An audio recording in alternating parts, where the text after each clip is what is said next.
और बात करते एक बड़ी खबर की जो लखनऊ से है। जनपद लखनऊ में क्रांति शौर्य समारोह में सम्मिलित होते हुए मुख्यमंत्री योगी आदित्यनाथ की तस्वीर सामने आई है और उसी में वो वहां मौजूद लोगों को संबोधित करने वाले हैं।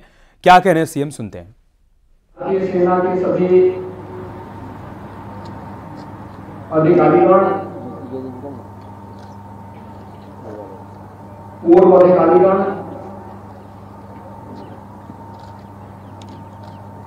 वीर माताएं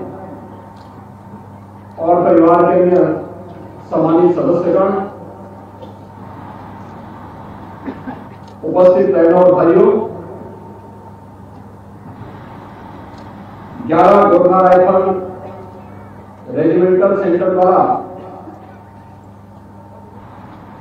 आज यहां पर प्लेटिनम जुबली सेरेमनी का आयोजन किया गया है। इस रेजिमेंटल सेंटर के सफलतापूर्वक 75 वर्ष पूर्ण होने के अवसर पर मैं सभी सैन्य अधिकारियों, बहादुर जवानों, पूर्व सैनिकों, उनके परिवार के सभी सदस्यों को हृदय से बधाई देता हूं।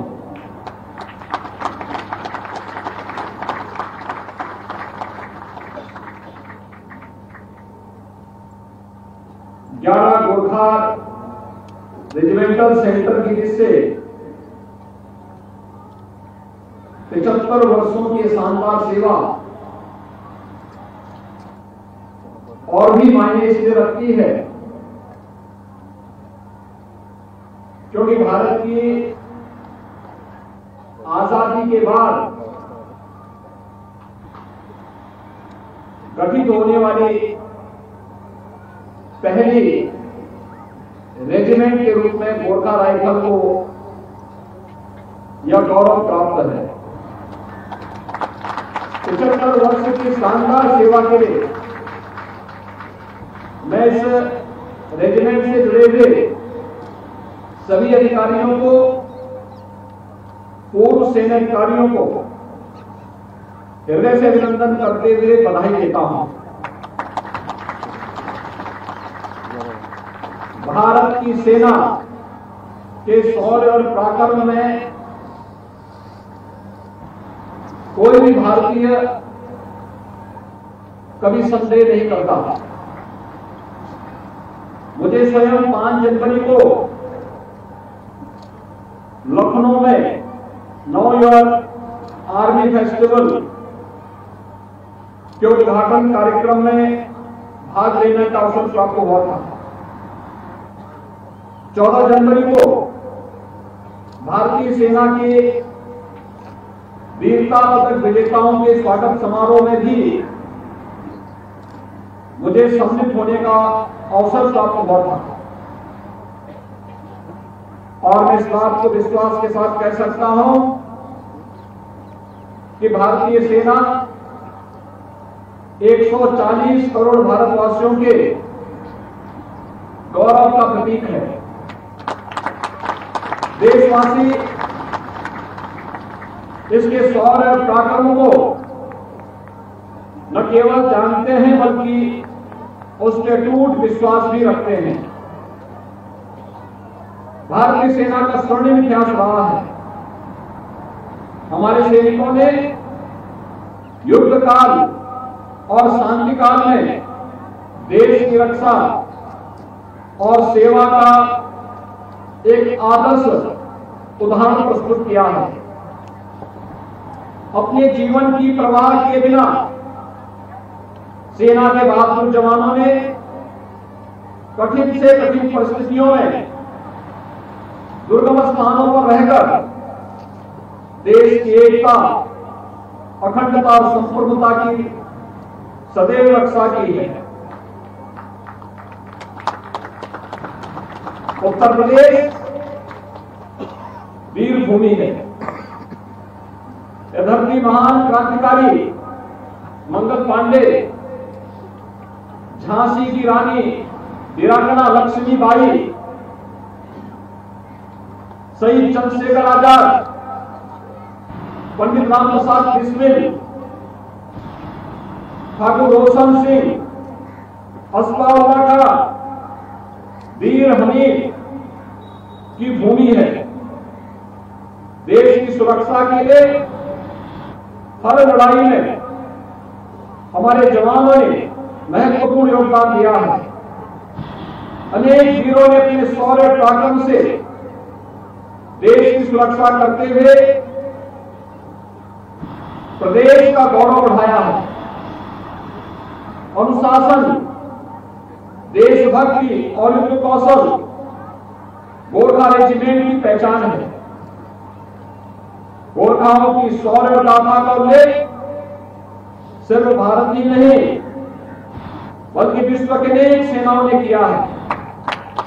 गोरखा अपनी बहादुरी का परिचय शब्दों से नहीं बल्कि सीमाओं पर तैनाती के दौरान अपनी वीरतापूर्ण कार्रवाई से देते हैं। भारत में तैनात विभिन्न गोरखा रेजिमेंटों में से 11 गोरखा रेजिमेंट ने अपनी स्थापना के बाद कई युद्ध लड़े हैं। हम सभी के लिए अत्यंत गौरवपूर्ण है कि वीर और पराक्रमी जवानों की यह रेजिमेंट उत्तर प्रदेश की राजधानी लखनऊ में स्थित है। वर्ष 1983 में लखनऊ में आने के बाद इस रेजिमेंट ने कभी पीछे मुड़ करके नहीं देखा। इस रेजिमेंट के वीर जवानों ने अपने शौर्य पराक्रम से इतिहास के पन्नों में अपना नाम स्वर्ण अक्षरों में दर्ज कराया है।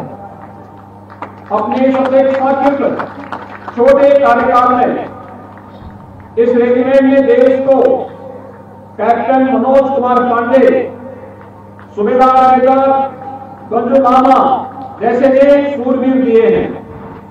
साथ ही इस रेजिमेंट ने देश को 2 सीरियस का कई जंगलों की भी एक परंपरा दी है।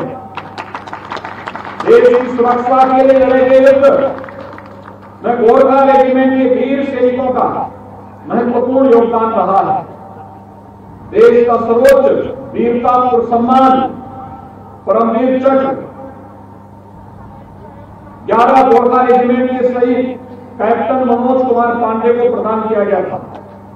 वे लखनऊ स्थित देश के प्रथम सैनिक स्कूल के छात्र रहे हैं। ये मेरा सौभाग्य है कि हमारी सरकार ने देश के इस पहले सैनिक स्कूल का नाम कैप्टन मनोज कुमार पांडे के नाम पर रखा है। इस रेजिमेंट ने युद्ध के मैदान के साथ साथ खेल के मैदान में भी अपना परचम लहराया है। इस रेजिमेंट ने पिस्टल किंग ज्योतु राय जैसे बेहतरीन खिलाड़ी भी दिए हैं। शौर्य संधा 11 गोरखा रेजिमेंट के उन वीर सैनिकों के शौर्यता पराक्रमों को याद करने का अवसर है जिन्होंने अपने सर्वोच्च बलिदान से मातृभूमि की रक्षा की तथा गोरखा रेजिमेंट का गौरव बढ़ाया है। यह दिन उन वीर गोरखा सैनिकों की पावन स्मृतियों को समर्पित है। प्रदेश सरकार सेवारत सैनिकों, सेवानिवृत्त सैनिकों तथा वीर नारियों के कल्याण के लिए पूरी प्रतिबद्धता के साथ कार्य कर रही है। देश की सीमाओं की रक्षा करने में उस पर जो भी कार्रवाई है, विधि सम्मत जो कार्रवाई है, वो कार्रवाई यहाँ पर की जाएगी। सर प्रशासन का फेलियर जिस तरह से सर फेलियर नहीं है सर, ये कहीं ना कहीं प्रशासन का फेलियर सर, फेलियर नहीं है सर, क्योंकि इंटेलिजेंस नहीं थे और एलआईयू की रिपोर्ट नहीं दी। देखिए, इसके साथ साथ यह भी है कि इतना सारा जो हथियार यहाँ पर था, इस प्रकार से वहाँ पर मारपीट के सामान इकट्ठे किए गए थे, वो सब जांच के विषय हैं। इन सब की जांच होगी और जो कार्रवाई है वो कार्रवाई होगी। कानून अपना काम करेगा। सर जिस तरह उससे लग रहा था कि वो ट्रेंड लोग हैं। जो भी लोग जिसमें हमारे पुलिस के, सामान्य जनता के, आम जनता के लोग घायल हुए हैं, चोट लगी है, उनका हम पूरा ख्याल रख रहे हैं, पत्रकार साथियों का भी पूरा ख्याल रख रहे हैं। और मैंने कहा कि कार्यक्रम आगे बढ़ रहे हैं। 21वीं सदी की चुनौतियों के अनुरूप वीर सपूतों के शिक्षण और प्रशिक्षण के लिए माननीय प्रधानमंत्री जी ने राष्ट्रीय रक्षा विश्वविद्यालय की स्थापना की है। राष्ट्रीय रक्षा विश्वविद्यालय अपना एक परिसर लखनऊ में प्रारंभ कर चुका है। अस्थायी भवन का निर्माण होने तक विश्वविद्यालय का अस्थायी कैंपस डॉक्टर शकुंतला मिश्रा राष्ट्रीय पुनर्वास विश्वविद्यालय में संचालित किया जा रहा है। राष्ट्रीय रक्षा विश्वविद्यालय लखनऊ परिसर की स्थापना सुरक्षा बलों में शामिल होने के इच्छुक युवाओं की सुरक्षा क्षेत्र में कौशल वृद्धि के उद्देश्य से की गई है। माननीय प्रधानमंत्री जी के नेतृत्व में आज भारत रक्षा उत्पादन के क्षेत्र में आत्मनिर्भरता के लक्ष्य को प्राप्त कर रही है। वर्ष 2018 में यूपी इन्वेस्टर समिट का शुभारंभ करते हुए माननीय प्रधानमंत्री जी ने उत्तर प्रदेश में डिफेंस इंडस्ट्रियल कॉरिडोर की स्थापना की घोषणा की थी। राज्य सरकार इस डिफेंस कॉरिडोर के निर्माण कार्य को तेजी के साथ आगे बढ़ा रही है। डिफेंस इंडस्ट्रियल कॉरिडोर के लखनऊ नोड में डीआरडीओ, ब्रह्मोस का झांसी नोड में भारत डायनेमिक्स लिमिटेड द्वारा 2 महत्वपूर्ण परियोजनाएं स्थापित की जा रही हैं। मार्च 2019 में माननीय प्रधानमंत्री जी ने जनपद अमेठी में भारत और रूस के संयुक्त उपक्रम Indo Russian rifle private limited को राष्ट्र को समर्पित किया था। उत्तर प्रदेश में HEL ऑर्डिनेंस फैक्ट्रियां, भारत इलेक्ट्रॉनिक्स लिमिटेड आदि इकाइयां सेना की दृष्टि से अत्यंत महत्वपूर्ण भूमिका का निर्वहन कर रही है। फरवरी 2020 में प्रदेश की राजधानी लखनऊ में डिफेंस एक्सपो 2020 का सफल आयोजन भी किया गया। इस अवसर पर डिफेंस कॉरिडोर में निवेश हुए हजारों करोड़ रुपए के प्रस्ताव उत्तर प्रदेश शासन को प्राप्त हुए हैं। डिफेंस कॉरिडोर जहां एक और रक्षा उत्पादन के क्षेत्र में माननीय प्रधानमंत्री जी के मेक इन इंडिया संकल्पना को साकार करने में महत्वपूर्ण योगदान देगा, वहीं दूसरी ओर प्रदेश के युवाओं को व्यापक स्तर पर रोजगार के अवसर भी सुलभ कराएगा। 11 गोरखा राइफल्स के अधिकारियों और जवानों और उनके परिवारजनों को प्लेटिनम जुबली की इस सेरेमनी में एक बार पुनः हृदय से बधाई देता हूं। और जिन वीर नारियों का आज यहाँ पे सम्मान किया गया है, उनके प्रति अपनी पूरी संवेदना और सम्मान व्यक्त करते हुए उनका मैं अभिनंदन करता हूं।